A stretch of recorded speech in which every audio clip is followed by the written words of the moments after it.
it's a Manchu. Here I am after 50 episodes of Red Dead Redemption 2 gameplay. I'm well into Chapter 4. I believe that I'm more than halfway through the game. And I wanted to take some time to record my thoughts so far. I want to talk about 3 things. First, about the story so far, how it's going and where I think it may be headed. Then about how I approach gameplay and why I make the choices that I make. And finally, I want to talk about my editing decisions for what to show and what to cut out. Near the end of Chapter 3, things started to get serious. Before then, you had plenty of opportunity to get to know the characters in the gang and start to care about them. That's why Sean's death meant something. When Kieran died, it was also shocking and meaningful. And I'm beginning to wonder if the gang members are going to die off one after another. I'm stunned. Fella, I wasn't going to say this. I murdered 4 people to get this moonshine for you. And I still ain't got paid. Hold here, boy. I've no more time to waste on you. What do you mean you have more time to waste on me? Cobwebs. You have business with the chief, my friend. I'm kind of annoyed by this guy that expects me to go run around and do his errands. I murdered 4 people for you, and you have yet to pay me, sir. You are gonna pay me, right? Although it's easy for a player to overlook all the killing they do in the game, Arthur is affected by it. Been acting kind of crazy. Mm-hmm. How so? I've been killing. A lot. I mean, innocent folk. I don't know why. Yeah, that's bad, Arthur. That's real bad. I know. I just... Well... You know me. Sure. I know you. But then you go act all crazy. You're up, but I've always been crazy. No, you haven't. Maybe Mike could put a spell on me. And maybe you're just being a fool. Well, there's always that. I think that's an important key to his character. Arthur questions things that his comrades take for granted. He's starting to have doubts about the life he's chosen to live and what the future may be. I thought about the message at the opening of the game about an end to the age of outlaws, and I thought it seemed kind of silly at the time, but it makes more sense now. There is a conflict in this game between freedom and civilization, between lawless anarchy and oppressive order. Arthur can see that things are changing. One way or another, his time as outlaw is inevitably going to end. Can he change? Does he want to change? Or would he prefer to die by the code of what Dutch would call freedom? Colm O'Driscoll might be full of shit. The promise of this great nation. Men created equal. Liberty and justice for all.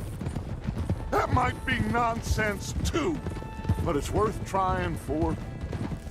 It is worth believing in. Can't you see that, friend? I don't know. Try. All I ask is you try. Now, I still haven't forgotten what happened with the train robbery with Sean and John and Charles, where somebody tipped off the law. There hasn't been anything new to indicate that a traitor is in the gang, but I'm holding on to my theory. Mrs. Adler is starting to look less likely, but Mr. Swanson is still a good suspect. At this point, there seem to be too many adversaries. There's Leviticus Cornwall and Colm O'Driscoll and the Pinker detectives. I suppose Leviticus Cornwall and the Pinkertons are kind of together. I'd like to see these conflicts get all resolved in some way by the end, and I don't want it to happen all at once either. Considering what Colm O'Driscoll did to Arthur and then Kieran, I'm really anxious to see that SOB get his comeuppance before the end of this chapter. It also seems a little dangerous, maybe even reckless, for the gang to stay in one place after it's clear that Colm O'Driscoll knows exactly where to find them. The gang moved right away after a couple of Pinkerton detectives showed up and threatened Dutch, but are staying put after the O'Driscolls actually attacked the camp. I like to believe that my approach to the game is unique among gameplay videos on the internet. In my bio on my channel, I explain how the way I play video games is strongly influenced by BioShock. 3 little words, a simple phrase, a familiar phrase. Open my eyes to how games with a linear narrative manipulate the player into following the game's story. Because of this, I try to immerse myself in a game and only do what the story has motivated me to do. I don't follow the quest marker just because it's there. I don't want the game to tell me what to do. I want it to show me why. Okay. Go find the mayor if you can and stay out of trouble and steal nothing unless it's information. Wait, what? Of course. Jose, you go find us someplace to rob. Bill, go make us some new friends. The heck? Why am I looking for the mayor? His name Milton knows we're here. Gentlemen, be well. What? You told me to look for the mayor. Whatever. I don't know. Why am I looking for the mayor again? Not drunk, you fool. But this man loves darkies. Hey, you are pretty drunk. Yeah, what say you and me cool off? Hello? Get your hands off me. Come on, sleep it off. I'm not feeling my motivation here. Why am I kicking this guy out of the party? I don't know. Sit down. I want to game through the story to make my motivations as a player match what the protagonist's motivations are supposed to be. This means that sometimes I'll miss out on interesting game content because I don't believe the protagonist would want to do it. For example, I intend to never do any bounty hunting missions in this game, because I think Arthur would see that as being the rich man's tool. This style of play created a real dilemma for me when Mary Linton sent Arthur a letter from Saint Denis. I saw a couple of the girls, or whatever the polite term is for them, that ran with you and your associates in town. Why couldn't you change and be a man and put down all those fantasies that shroud your judgment? I feel that Mary Linton is condescending in the way she talks about Arthur and his friends. She caused him a terrible heartbreak, and any further contact with her would just reopen old wounds, causing Arthur more pain. If I were in Arthur's shoes, I would ignore Mary Linton's letters. That's just it. I am in Arthur's shoes. I wanted to never bother to visit Mary and Saint Denis, but I knew I'd be missing out on some superb performances and great story by ignoring her. Then I remembered that the first time Arthur visited Mary Linton, I was given the chance to refuse to help. So I went to see her in Saint Denis with the intent to tell her no. I can't, Mary. Just like you couldn't marry me, and I couldn't change, and so on and so forth. I just cannot. Okay. Your father was horrible to me. I ain't gonna be his nursemaid. I understand.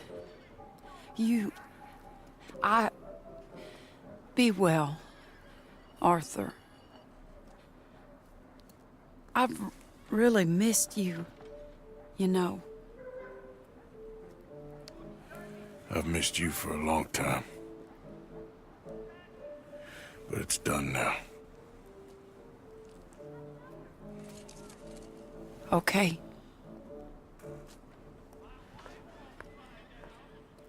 I wish somehow it weren't. Be well, Mary. The way Arthur turned her down was exactly what I wanted. When the protagonist says exactly what I as a player am thinking, the game has succeeded in getting me fully invested in the story. I've previously mentioned how amazed I am about the many little details in Red Dead Redemption 2 that build a world that feels alive. At first I was critical of the characters talking incessantly, but I really do appreciate that they have so much to say. They aren't simply repeating the same vacuous lines over and over. The characters have a mind-blowing amount of dialogue and animations to interact with each other as well as Arthur. There's so many random events and attractions to see that I'm challenged to keep my videos at reasonable length. Red Dead Redemption 2 has several means for fast travel, although they're restricted by an effort to keep it immersive. You can fast travel from the gang's camp, or by stagecoach, or by train, but I've never done any of that. I prefer not to fast travel. This means that it tends to take me significantly longer to complete a game like this. It also provides me with more opportunities to see random encounters while traveling. I do see some repetition, but even after dozens of episodes, I still come across unique events while traveling about as often as repeat events.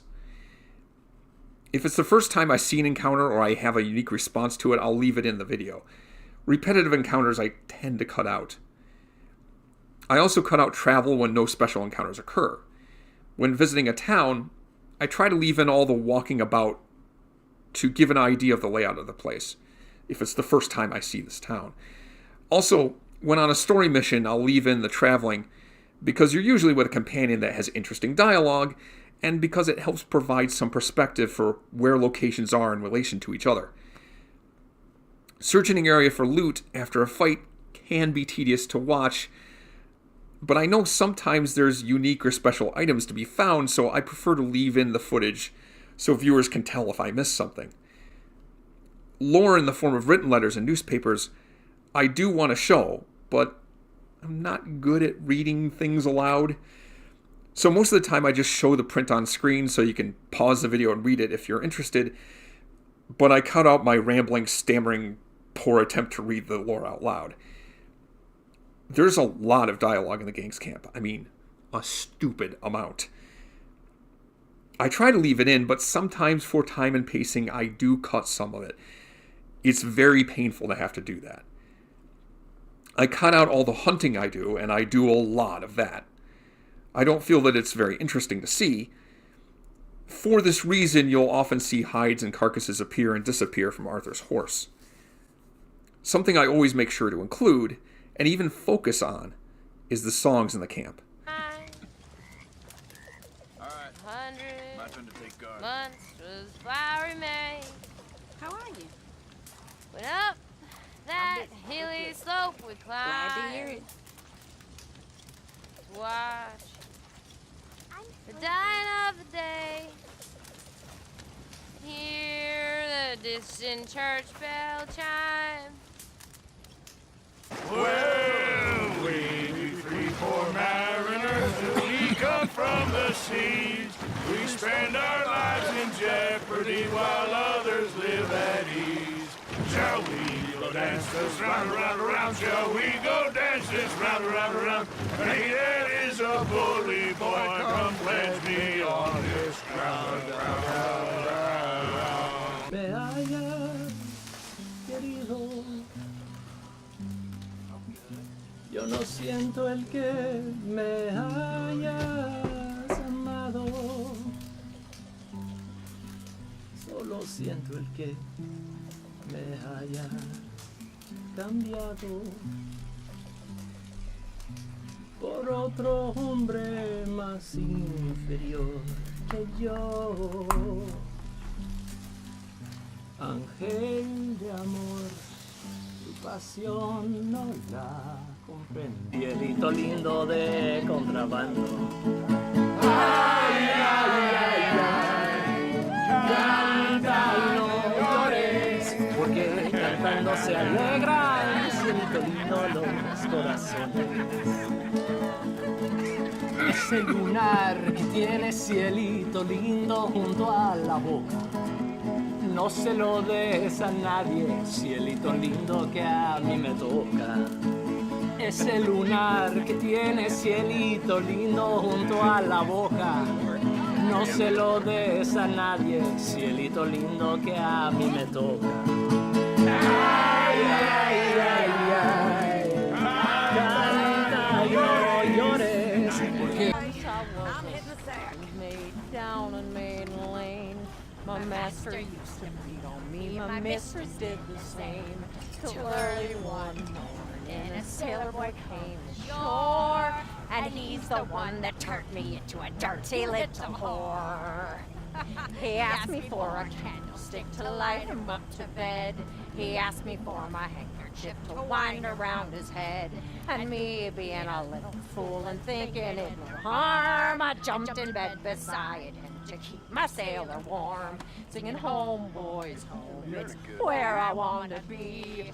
Home boys home, with the girl on either knee, with that little ribbon tartan hat and that coat in navy blue. Let him climb the rigging ladder. He climbed up you.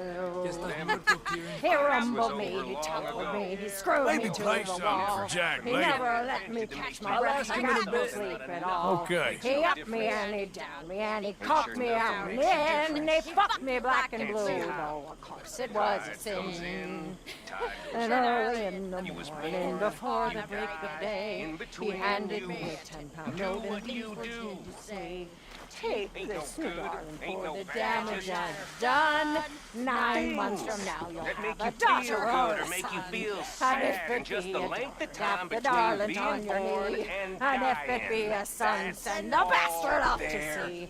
With that little ribbon tartan hat and that coat in navy blue. Let him climb the rigging like his daddy climbed up you.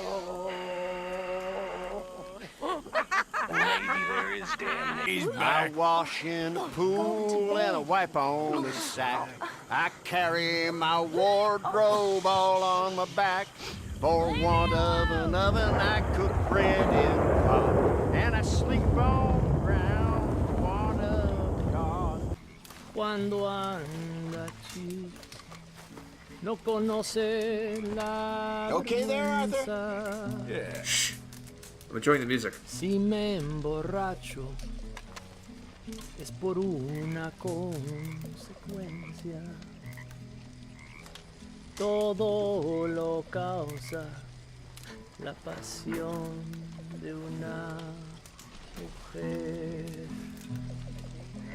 I really enjoy seeing the characters in the game singing with great feeling, whether they're good at singing or not. Most would consider this to be ambient background sound, but I really want to pay attention to it and put it in the foreground. What's showing right What do you now? have playing today? We have the Ghostly Serenade playing today. What do you have playing today? We are showing The Bear today. What show's on right now? The Legend of Josiah Blackwater today. Local favorite so far. What's playing? What do you have playing today? One of the wonders of the age, Man Flight. Highly recommended. What show's on right now? Get ready for this. Saviors and Savages, a trip around the world. Yeah! Snake lady! I also have seen multiple shows in Valentine and Saint Denis. I intend to keep visiting the theaters and watching shows as long as they're new and different. This may not be interesting to watch for other people, but I'm really impressed by how many unique shows there are, and I find it interesting, so I'm going to show it off, darn it.